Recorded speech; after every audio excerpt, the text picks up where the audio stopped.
24장의 부활로 누가복음이 맞춰지게 됩니다. 오늘부터 2주 동안 십자가 사건에 대한 말씀들을 묵상하겠습니다. 좀 깁니다. 71절까지 있습니다. 먼저 1절에서 6절까지는 가룟 유다의 배신에 대한 말씀입니다. 제가 읽겠습니다. 6월절이라는 무교절이 다가오매 대제사장들과 서기관들이 예수를 무슨 방도로 죽일까 궁리하니 이는 그들이 백성을 두려워함이더라. 12 중에 하나인 가룟인이라 부르는 유다에게 사탄이 들어가니 이에 유다가 대제사장들과 성전 경비대장들에게 가서 예수를 넘겨줄 방도를 의논하며 그들이 기뻐하여 돈을 주기로 언약하는지라. 유다가 허락하고 예수를 무리가 없을 때 넘겨줄 기회를 찾더라. 아멘. 가룟 유다는 우리 그리스도인들에게 강력한 경고입니다. 많은 무리들이 예수님을 따랐습니다. 우리가 지난주에 37절 38절 말씀 보았듯이 예수님께서 낮에는 성전에서 가르치시고 밤에는 감람원이라는 곳에서 쉬셨습니다. 38절에 모든 백성이 예수님의 말씀을 들으려고 이른 아침부터 성전으로 나왔습니다. 많은 무리들이 예수님의 말씀을 들었습니다. 그 중에서도 특별히 12 중에 하나로 가룟 유다는 선택받았습니다. 그렇게 3년 동안 예수님의 말씀을 듣고 예수님의 기적들을 보았습니다. 그럼에도 불구하고 예수님과 그렇게 친밀한 관계를 맺고 있었음에도 불구하고 예수님의 신임을 받아서 재정을 담당하는 자가 되었습니다. 그랬음에도 불구하고 예수님과 함께 많은 기적과 하나님 나라의 사역들을 감당했음에도 불구하고 예수님을 배반할 수 있다라는 강력한 경고입니다. 그래서예요. 그리스도인들이 항상 깨어서 주님과 함께 하는 삶이 중요할 것입니다. 문제는 뭡니까? 3절과 6절입니다. 유다에게 사탄이 들어갔습니다. 어떻게 사탄이 유다에게 들어갔습니까? 어떻게 사탄이 유다에게 들어갈 수 있었습니까? 유다가 로봇입니까? 기계입니까? 사탄이 들어가고 싶으면 언제든지 들어갈 수 있는 사람입니까? 그렇지 않습니다. 유다가 마음 문을 열어주었기 때문에 들어간 겁니다. 유다가 문을 열어줬기 때문에 사탄이 들어갈 수 있어요. 성도들이 문을 열어주지 않으면 절대로 사탄이 들어갈 수 없어요. 어디 속에서? 생각 속에서. 그래서 사탄이 문 열고 들어오는 그 장소가 생각이에요. 생각. 가룟 유다의 생각이 어떻게 뒤집어졌어요?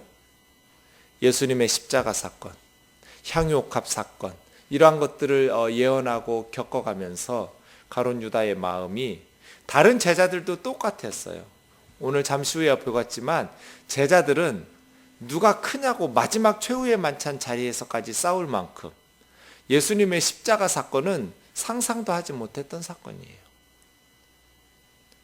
예수님이 메시아의 왕국을 이루실 때 예수님과 함께 하나님의 나라 메시아의 왕국의 핵심 세력이 되어서 다스릴 것을 꿈꾸고 있었는데 예수님이 십자가에 죽어버리시면 어떡해요? 유다의 생각 속에서 사탄이 허용됐어요. 사탄이 노크하면 사탄아 물러가라.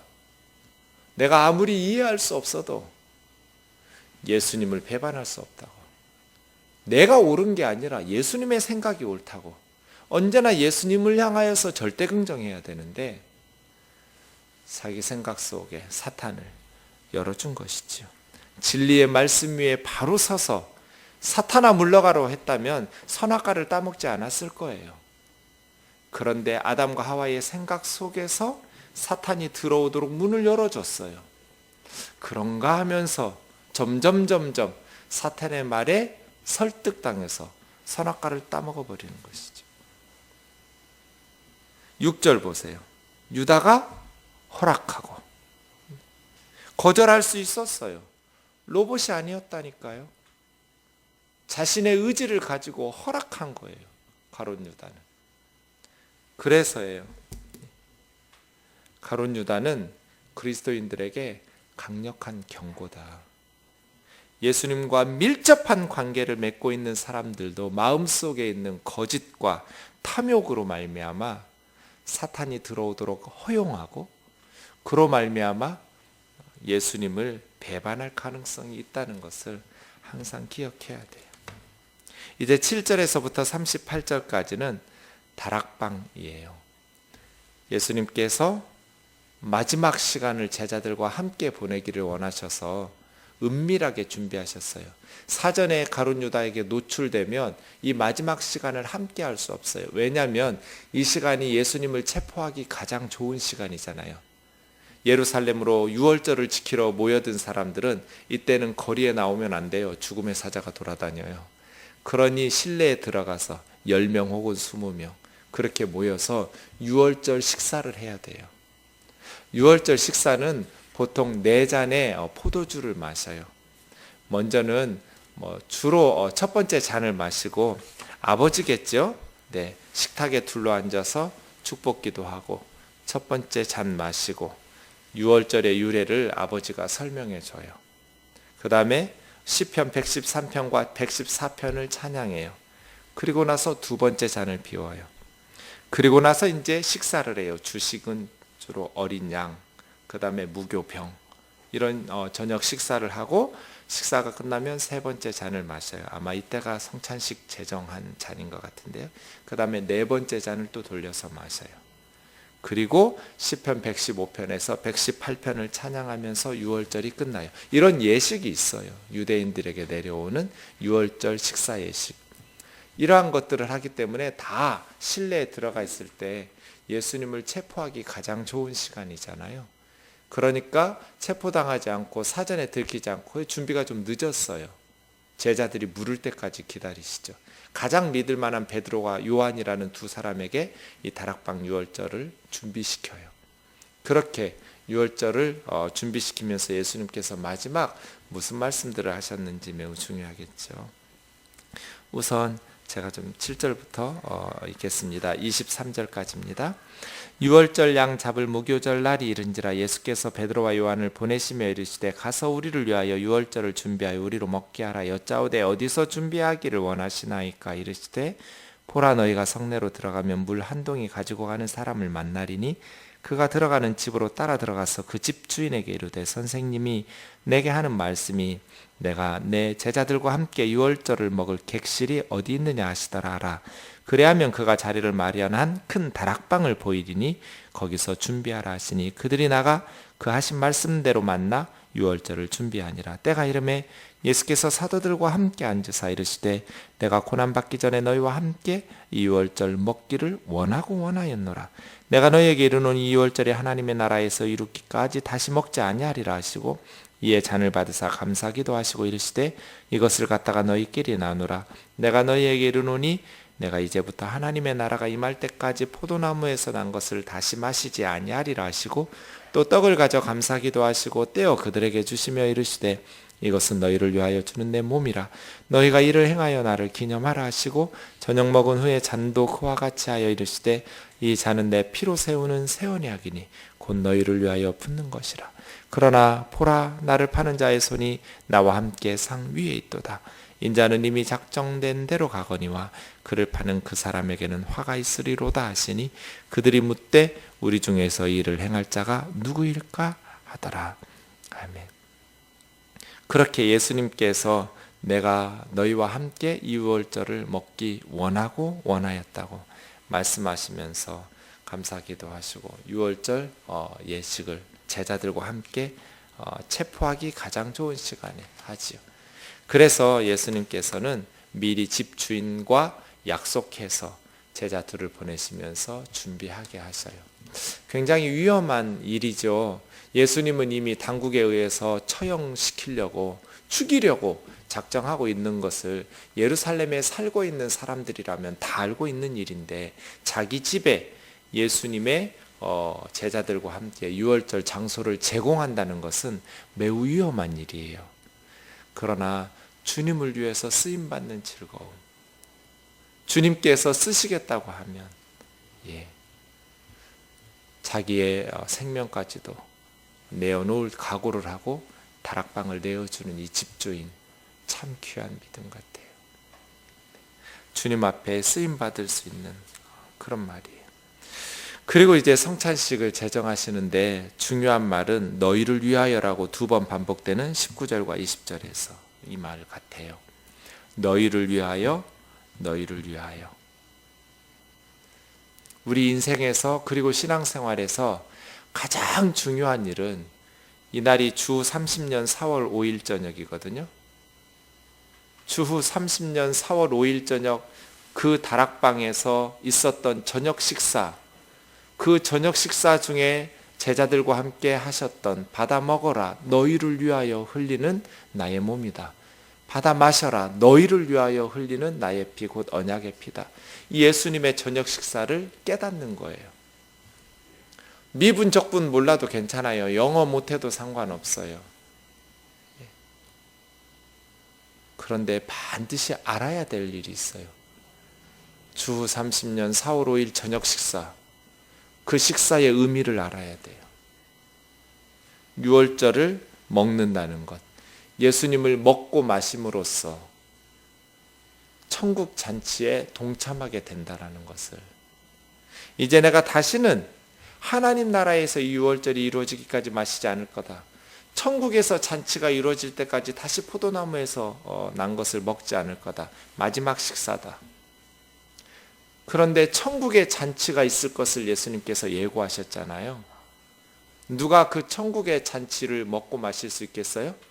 이 유월절 잔치를 먹고 마시면서 무슨 뜻인지를 알고 이 지상의 유월절의 의미를 깨닫고 먹고 마실 수 있는 사람이에요. 이 4월 5일 저녁 식사의 의미를 깨닫고 먹고 마시는 사람, 천국의 잔치에서 먹고 마시게 될 거거든요. 그래서예요.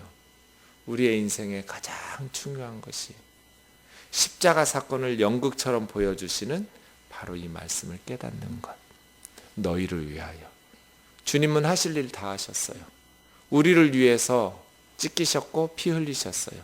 이제 그것을 우리의 것으로 삼는 것이 문제예요. 예수님의 십자가 사건, 우리를 위하여서 희생당하신 십자가 사건을 우리의 사건으로, 예수님 우리를 위해서 흘리셨으니까, 우리를 위해서 그 몸을 주셨으니까 그것을 내 것으로 삼을 수 있는 게 뭐예요? 믿음이에요. 예수 그리스도의 십자가 사건을 받아들이는 것. 예수님이 나를 위해서 십자가에서 자신의 몸을 주셨다라는 것을 깨닫는 것. 그리고 믿고 따르는 것. 예수님께서 나를 위해서 십자가에서 피를 쏟아 부으셨다라는 것을 깨닫고 그것을 믿고 예수님의 제자 되어 따라 사는 것. 이것이 우리 신앙생활의 가장 중요한 일이죠. 네. 그래서 예수님께서 원하셨죠. 주님은 작정된 대로 가신다고 말씀하셔요. 이건 하나님이 작정하신 일이에요. 그런데 예수님을 파는 그 사람에게는 화가 있으리로다. 예수님께서는 가룟 유다의 배반을 안타까워하셨어요. 그에게 화가 있을 것이다. 제자들이 서로 누군지, 가룟 유다는 숨기면서 지금 함께 식사하고 있는데 나를 파는 자의 손이 나와 함께 이 상에 있다고, 누굴까 하고 서로 궁금해하고 있어요. 그 다음 24절, 그 최후의 만찬 자리에서 있었던 일이죠. 또 그들 사이에 그중 누가 크냐 하는 다툼이 일어난지라. 예수께서 이르시되 이방인의 임금들은 그들을 주관하며 그 집권자들은 은인이라 칭함받으나 너희는 그렇지 않을지니 너희 중에 큰 자는 젊은 자와 같고 다스리는 자는 섬기는 자와 같을지니라. 앉아서 먹는 자가 크냐 섬기는 자가 크냐? 앉아서 먹는 자가 아니냐? 그러나 나는 섬기는 자로 너희 중에 있노라. 너희는 나의 모든 시험 중에 항상 나와 함께한 자들인즉 내 아버지께서 나라를 내게 맡기신 것 같이 나도 너희에게 맡겨 너희로 내 나라에 있어 내 상에서 먹고 마시며 또는 보좌에 앉아 이스라엘 12지파를 다스리게 하려 하노라. 시몬아 시몬아 보라 사탄이 너를 밀가부르듯 하려고 요구하였으나 그러나 내가 너를 위하여 내 믿음이 떨어지지 않기를 기도하였노니 너는 돌이킨 후에 내 형제를 굳게 하라. 그가 말하되 주여 내가 주와 함께 오게도 죽는 데에도 가기를 각오하였나이다. 이르시되 베드로야 내가 내게 말하노니 오늘 닭 울기 전에 내가 3번 나를 모른다고 부인하리라 하시니라.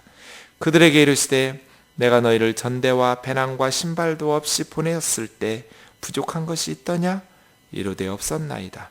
이르시되 이제는 전대에 있는 자는 가질 것이요 배낭도 그리하고 검없는 자는 겉옷을 팔아 살지어다. 내가 너에게 말하노니 기록된 바 그는 불법자의 동류로 여김을 받았다 한 말이 내게 이루어져야 하리니 내게 관한 일이 이루어져 감이니라. 그들이 여짜오되 주여 보소서 여기 검 둘이 있나이다. 대답하시되 족하도다 하시니라. 아멘. 누가 클까?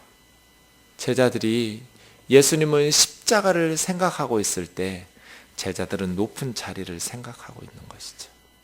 메시아의 왕국이 이루어지면 누가 권력의 실세가 될 것이냐? 어떻게 이럴 수가 있을까? 예수님께서 거듭 십자가와 부활을 예고하셨는데 아마 제자들은 이게 비유인 것처럼 예수님은 하도 섬기라는 말씀 많이 하시니까 희생하라는 말씀 많이 하시니까 그렇게 하시겠거니 예수님은 이렇게 말씀하셨는데 제자들이 이렇게 듣고 싶으니까 예수님의 말씀을 이렇게 들은 거예요. 그러니까 마지막 순간까지 누가 크냐 하고 열둘이 싸운 거죠. 높은 자리를 탐하면서. 이런 일이 한국교회에 너무 많은 것 같아요. 제가 볼 때 하나님께서는 분명히 이렇게 말씀하셨거든요. 성경에서. 근데 이렇게 설교해요. 그리고 이렇게 믿어요. 자신들이 믿고 싶은 대로 믿고 있고 싶은 대로 해석하는 것 같아요. 그래서예요. 설교자는 내가 하고 싶은 말을 먼저 생각하면 안 돼요.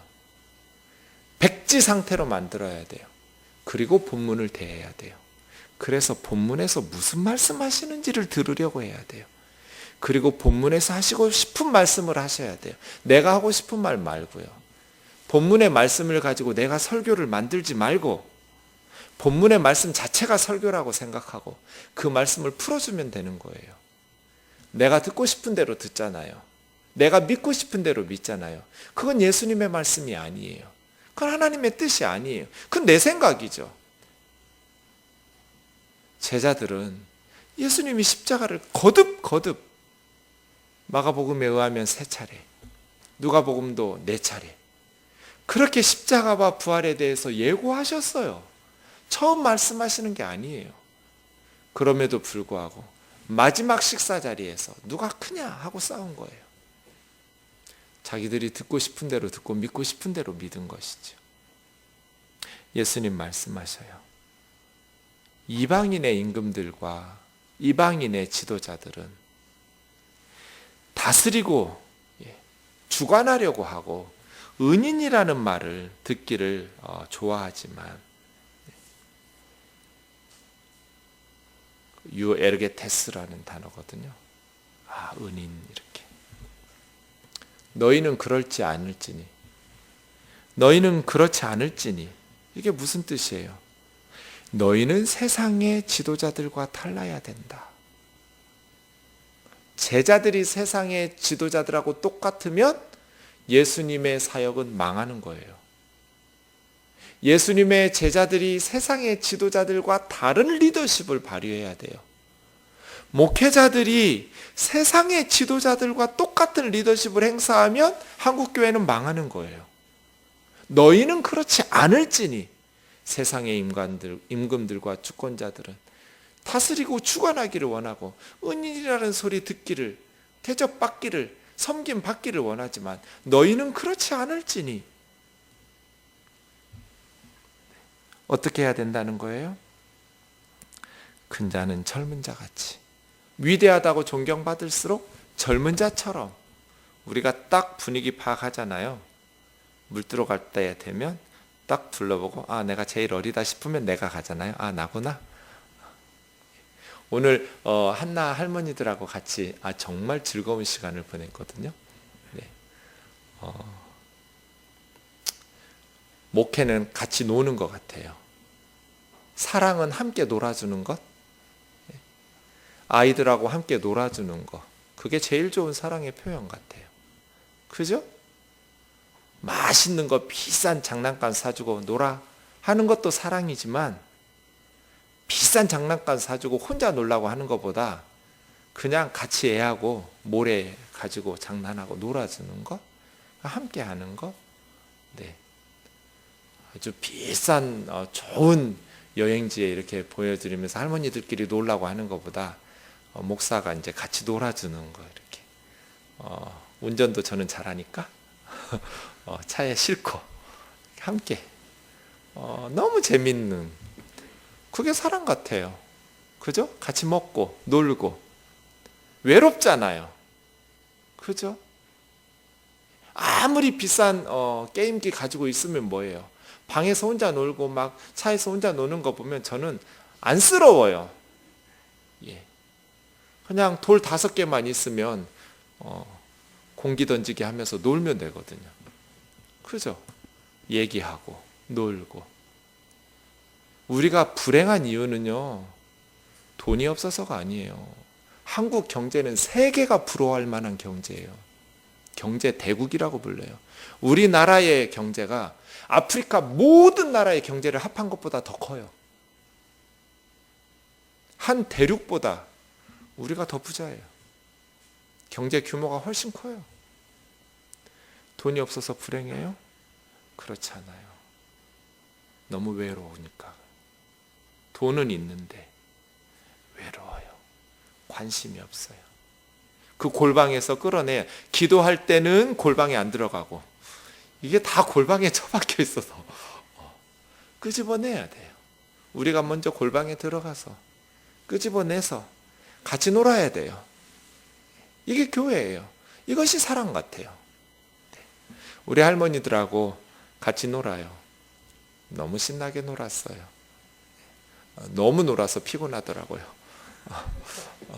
재밌었어요. 근데 딱 보니 78세가 제일 어린 거예요. 누가 물 들어가야겠어요? 78세. 나네? 이런 거죠. 물론 제가 있으니, 네, 제가 제일 어리니까 저하고 박 목사님하고 열심히 우리 전도사님하고 네, 뛰어다닐 일 있으면 섬기면서 서브했죠. 젊은 자가 되라는 그런 뜻이죠.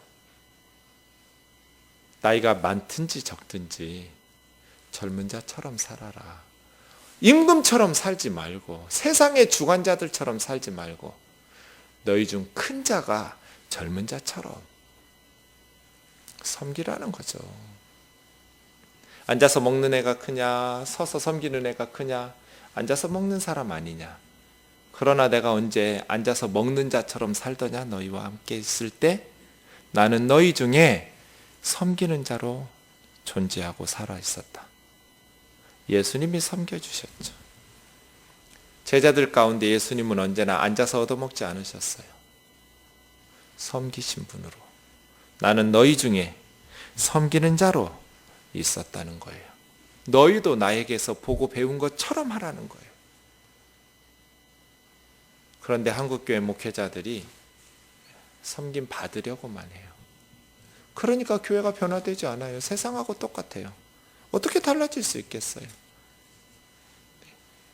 너희는 나의 모든 시험 중에 항상 함께 있었으니 하나님께서 나에게 하나님 나라를 맡기신 것처럼 나도 하나님의 나라를 너희에게 맡길 거다.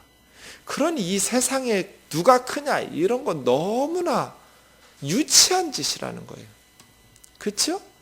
장차 너희가 이스라엘의 12지파를 다스릴 텐데 하나님 나라를 다스리고 누릴 텐데 이 세상에서 누가 크냐 하고 싸우는 것은 너무나 유치하고 어리석은 거라는 거예요.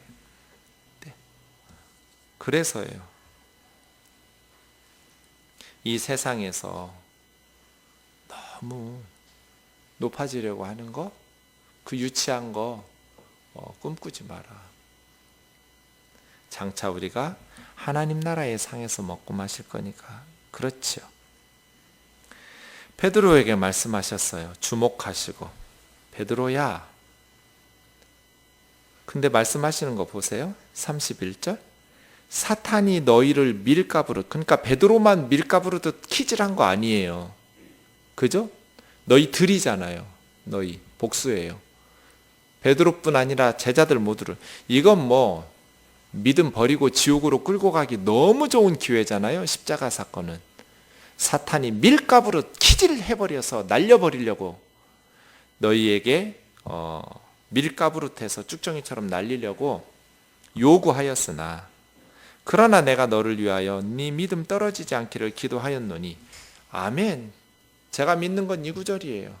베드로를 위해서만 기도하셨겠어요? 우리를 위해서도 기도하셔요. 로마서 8장에 주님 말씀하셨어요. 하나님 보좌 우편에서 우리를 위해서 기도하신다고. 예수님 지금 뭐하고 계셔요? 천국에서 즐기고 파티하고 놀고 계셔요? 아니요. 저와 여러분을 위해서 하나님 보좌 우편에서 기도하고 계셔요. 성령님이 말할 수 없는 탄식으로 우리 안에서 기도하시듯 주님이 하늘 보좌 우편에서 우리를 위하여 기도하고 계셔요.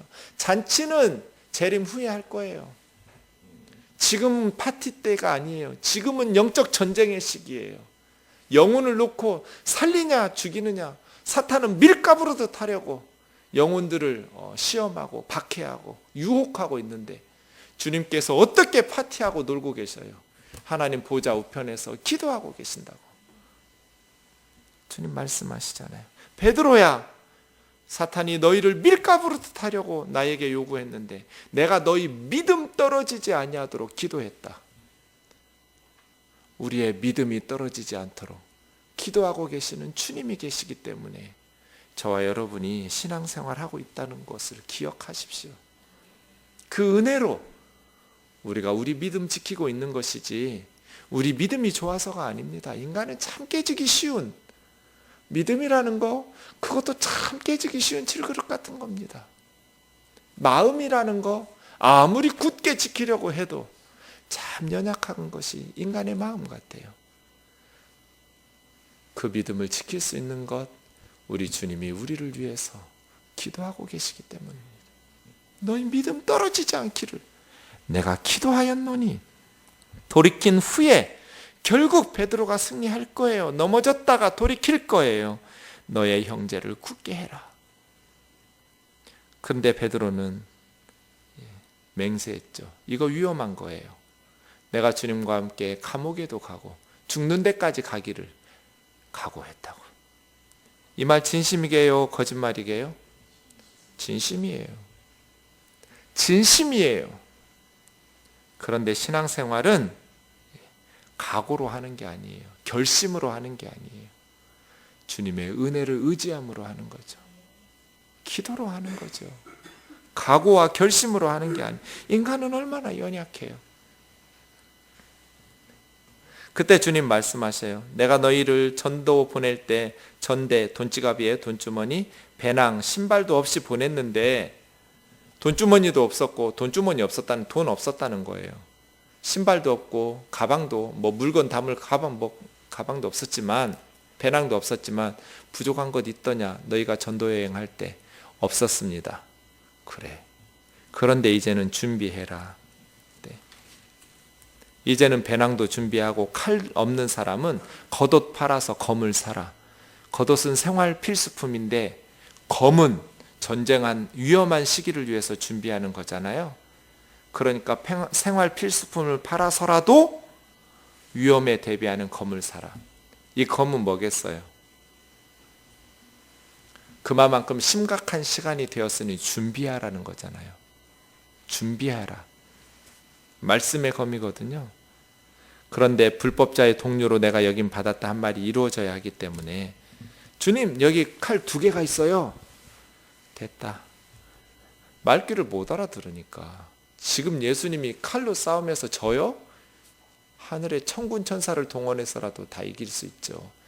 그 칼 얘기가 아닌데 영적으로 칼을 준비하고 말씀으로 믿음으로 준비하고 사탄이 밀가부르듯 하니까 믿음 떨어지지 않도록 기도했다고 말씀하시는데 세상적으로 지금 칼 얘기하는 게 아니잖아요. 근데 여기 칼 2개 있어요. 조카도다 이 말은 칼이 2자루면 됐다는 것이 아니라 이 이야기가 족하다는 거예요. 얘기 여기서 끝내자 그 말이에요. 말귀 못 알아들으니까 대화가 안 되니까. 정말 수준이 안 맞죠. 어쩌겠어요. 그때는 그랬어요. 그래도 그런 제자들이 세상 다 뒤집어 엎었어요. 제자들 무시하시면 안 돼요. 39절부터는 겟세마네죠. 읽겠습니다. 예수께서 나가사 습관을 따라 감람산에 가시매 제자들도 따라갔더니 그곳에 이르러 그들에게 이르시되 유혹에 빠지지 않게 기도하라. 그들을 떠나 돌 던질 만큼 가서 무릎을 꿇고 기도하여 이르시되 아버지여 만일 아버지 뜻이거든 이 잔을 내게서 옮기시옵소서. 그러나 내 원대로 마시옵고 아버지 원대로 되기를 원하나이다 하시니 천사가 하늘로부터 예수께 나타나 힘을 더하더라. 예수께서 힘쓰고 애써 더욱 간절히 기도하시니 땀이 땅에 떨어지는 핏방울 같이 되더라. 기도 후에 일어나 제자들에게 가서 슬픔으로 인하여 잠든 것을 보시고 이르시되 어찌하여 자느냐 시험에 들지 않게 일어나 기도하라 하시니라. 말씀하실 때 한 무리가 오는데 12 중에 하나인 유다라 하는 자가 그들을 앞장서 와서 예수께 입을 맞추려고 가까이 하는지라. 예수께서 이르시되 유다야 내가 입맞춤으로 인자를 파느냐 하시니 그 주위 사람들이 그 된 일을 보고 여짜오되 주여 우리가 칼로 치리까 하고 그 중에 한 사람이 대제사장의 종을 쳐 그 오른쪽 귀를 떨어뜨린지라. 예수께서 이르시되 이것까지 참으라 하시고 그 귀를 만져 낫게 하시더라. 예수께서 그 잡으러 온 대제사장들과 성전의 경비대장들과 장로들에게 이르시되 너희가 강도를 잡는 것 같이 검과 몽치를 가지고 나왔느냐. 내가 날마다 너희와 함께 성전에 있을 때 내게 손을 대지 아니하였도다. 그러나 이제는 너희 때요 어둠의 권세로다 하시더라. 아멘. 이제 드디어 제자들이 알게 됐어요. 가룟 유다가 배신자라는 것을. 예수님은 제자들과 함께 겟세마네에서 기도하는데 다른 복음서와 달리 누가복음에서 강조하는 것은 뭐 3번을 가서 기도하고 거듭거듭 깨우고 이런 내용이 누가에게는 없어요. 강조하는 것은 2번 반복한 게 뭐예요? 유혹에 빠지지 않도록 기도해라. 시험에 들지 않도록 기도해라. 이 내용이에요. 이게 다른 복음서에는 없어요. 그러니까 우리는 기도로서 유혹에 빠지지 않도록, 시험에 들지 않도록 그 무기가 뭐예요? 기도예요. 기도. 맹세와 다짐이 아니고 기도거든요. 그리고 베드로, 야고보, 요한을 따로 데리고 가신 내용도 누가복음에는 없어요. 그리고 예수님께서 얼마나 간절히 기도하셨는지. 기도는 그런 거죠. 하나님의 생각을 바꿔서 내가 원하는 대로 이루는 것이 아니라 내 생각을 바꿔서 하나님께서 원하시는 대로 살아가는 것. 이게 기도예요. 하나님 설득시켜서 내가 원하는 거 얻어내는 게 아니라 나의 생각을 바꿔서 하나님의 뜻을 이루어가는 것. 겟세마네의 기도가 아주 모범적인 기도죠. 그런데 예수님 어떻게 기도하셔요? 혈관이 터질 만큼 너무나 고뇌하고 간절히 기도하고 애써 기도하시니까 땀을 흘리면서 기도하는데 그 땀 속에 모세혈관이 터져서 피가 섞여있는 핏방울처럼 너무너무 괴로워. 그리고 나서 이제 편안히 예수님께서는 그 검과 몽치를 가지고 왔는데 하나님의 뜻에 순종하면서 전혀 놀랍거나 두려워하거나 긴장하거나 불안해하지 않고, 이게 기도예요. 기도하지 않았던 제자들은 도망가죠. 두려우니까. 그런데 예수님은 기도하면서 하나님과 함께하는 충전이 된 거죠. 그래서 지극히 평안하게 십자가를 향해서 하나님의 뜻을 받아들이면서 걸어가시죠. 이게 기도예요. 하나님의 뜻을 예수님은 다 아셨지만 그 아신 십자가의 길을 걸어가기 위해서 기도가 필요한 거죠. 우리도 마찬가지예요. 하나님의 뜻을 행하려면 아는 것이 중요하고 다짐하고 각오하는 것이 아니라 기도하는 게 중요해요. 기도를 통해서 하나님과 함께 그 일을 나아가는 것이죠. 54절입니다. 예수를 잡아 끌고 대제사장의 집으로 들어갈새 베드로가 멀찍이 따라가니라. 사람들이 뜰 가운데 불을 피우고 함께 앉았는지라. 베드로도 그 가운데 앉았더니 한 여종이 베드로의 불빛을 향하여 앉은 것을 보고 주목하여 이르되 이 사람도 그와 함께 있었느니라 하니 베드로가 부인하여 이르되 이 여자여 내가 그를 알지 못하노라 하더라. 조금 후에 다른 사람이 보고 이르되 너도 그 도당이라 하거늘 베드로가 이르되 이 사람아 나는 아니로라 하더라. 1시간쯤 있다가 또 한 사람이 장담하여 이르되 이는 갈릴리 사람이니 참으로 그와 함께 있었느니라.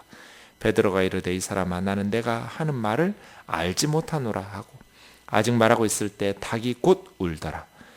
주께서 돌이켜 베드로를 보시니 베드로가 주의 말씀 곧 오늘 닭 울기 전에 내가 3번 나를 부인하리라 하심이 생각나서 밖에 나가서 심히 통곡하니라. 지키는 사람들이 예수를 희롱하고 때리며 그 눈을 가리고 물어 이르되 선지자 노릇하라. 너를 친 자가 누구냐 하고 그 외에도 많은 말로 욕하더라. 저는 베드로를 비난할 수가 없어요. 나머지 10명의 제자는 다 어디 갔어요? 베드로는 그래도 주님이 염려되니까 그 자리까지 간 거잖아요. 그렇죠? 나는 베드로의 그 마음이 너무나 이해가 가요.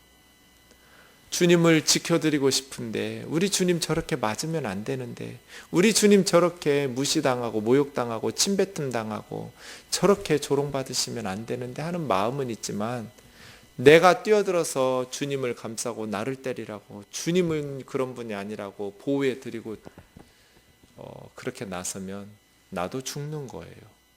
그러니 이러지도 못하고 저러지도 못하는 베드로의 고뇌가 이해가 돼요. 그럴 때는 좀 사람들이 놔뒀으면 좋고 했는데 물어요.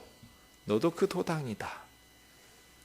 그럴 때 담대하게 그래 내가 예수의 제자다. 그 중에서도 아주 왕초대자다. 내가 아주 수제자다. 수제자.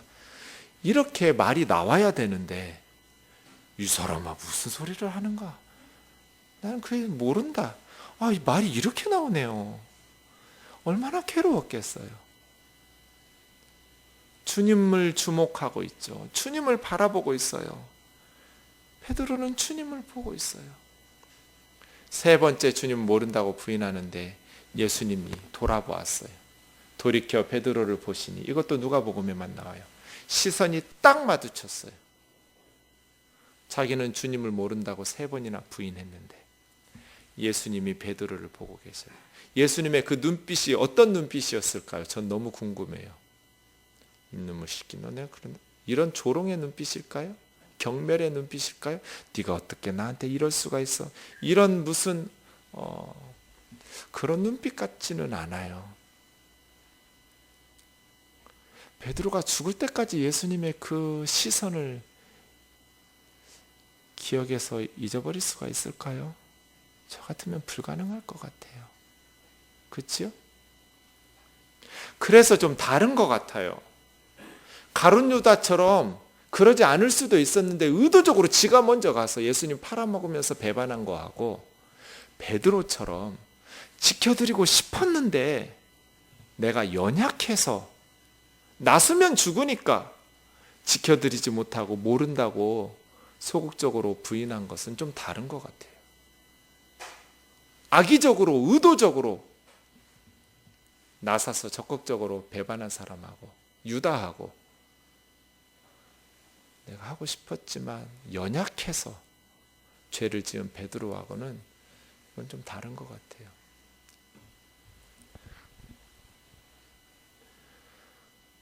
예수님의 시선을 보면서 예수님 말씀이 생각이 났어요. 그리고 나가서 통곡을 하면서 회개를 했어요. 전 베드로가 너무 귀한 것 같아요. 그렇죠? 우리도 그렇게 살 때가 많잖아요. 목사답게 살고 싶은데 연약해서 못 살 때가 있잖아요. 전 그렇거든요.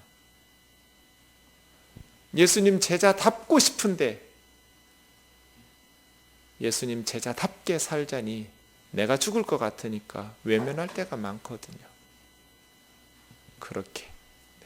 그러다가 어쩌다가 용기를 내서 조금 이렇게 제자다우면 엄청 잘난 척하고